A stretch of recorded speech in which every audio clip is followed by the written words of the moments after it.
के अनुरूप है। मल्लिकार्जुन खड़गे ने कहा सीडब्ल्यूसी की मीटिंग में कि पहलगाम पर अभी तक कोई बड़ा जो फैसला है वो नहीं हुआ है और सरकार ने राहुल गांधी के पुश के बाद कास्ट सेंसस का फैसला लिया है।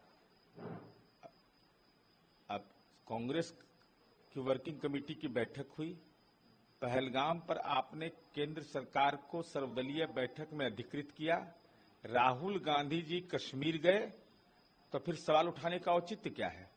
इसका कोई जगह है? भाई केंद्र सरकार को ऐसे सवाल पर जब आतंकियों को नस्ते नाबूद करना है तो ऐसी बातों पर वह कार्यनीति पर काम कर रही है, तो ऐसे बीच के दौर में ही सवाल उठाना कहीं से न्याय संगत नहीं है। और जातिगत जनगणना का जहां तक सवाल है, इस सच को कबूल करिए, नहीं तो हिम्मत है तो खंडन करिए।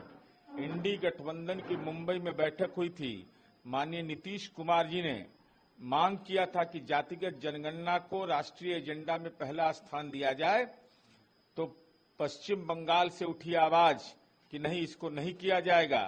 कांग्रेस का उसको समर्थन, राष्ट्रीय जनता दल की चुप्पी और सवाल मल्लिकार्जुन खड़गे आपसे, आप कर्नाटक से जुड़े हुए हैं। 2014 में जातिगत जनगणना कर्नाटक की सरकार ने किया, अब तक उसकी रिपोर्ट क्यों नहीं सार्वजनिक हुई?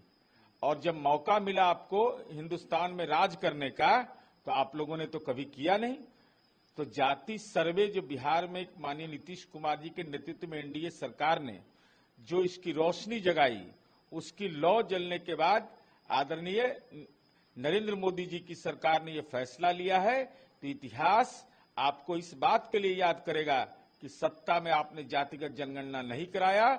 इतिहास इस बात के लिए नरेंद्र मोदी को याद करेगा कि आजाद हिंदुस्तान के पहले प्रधानमंत्री हैं जिन्होंने साहसिक फैसला लिया। इतिहास नीतीश कुमार जी को याद करेगा कि जाति सर्वे करा करके देश के अंदर एक मिसाल कायम किया। डेवलपमेंट हमें सरकार की तरफ से देखने को नहीं मिला है पहलगाम टेरर अटैक पर, और राहुल गांधी के पुश के बाद कास्ट सेंसस का फैसला गवर्नमेंट ने किया है। देखिए, जाहिर सी बात है कि पहलगाम को लेकर के देश अलग नहीं सोच रहा है, पूरा देश एक स्वर में बोल रहा है और पूरा देश आहत भी है।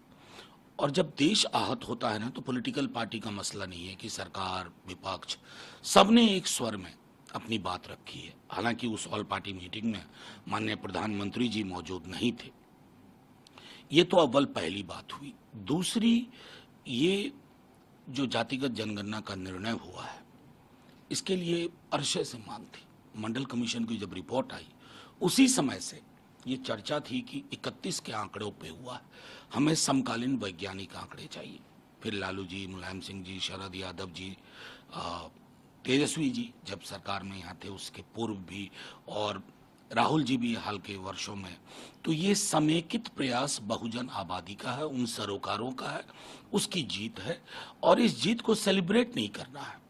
जैसा नेता प्रतिपक्ष ने कहा भी है कि ये एक पहला चरण है, उसके बाद बहुत सारी चीजें, द्वार खुलने चाहिए, आरक्षण का दायरा बढ़ना चाहिए, निजी क्षेत्र में आरक्षण का प्रोविजन होना चाहिए, क्योंकि निजी उस तरह से निजी नहीं होता।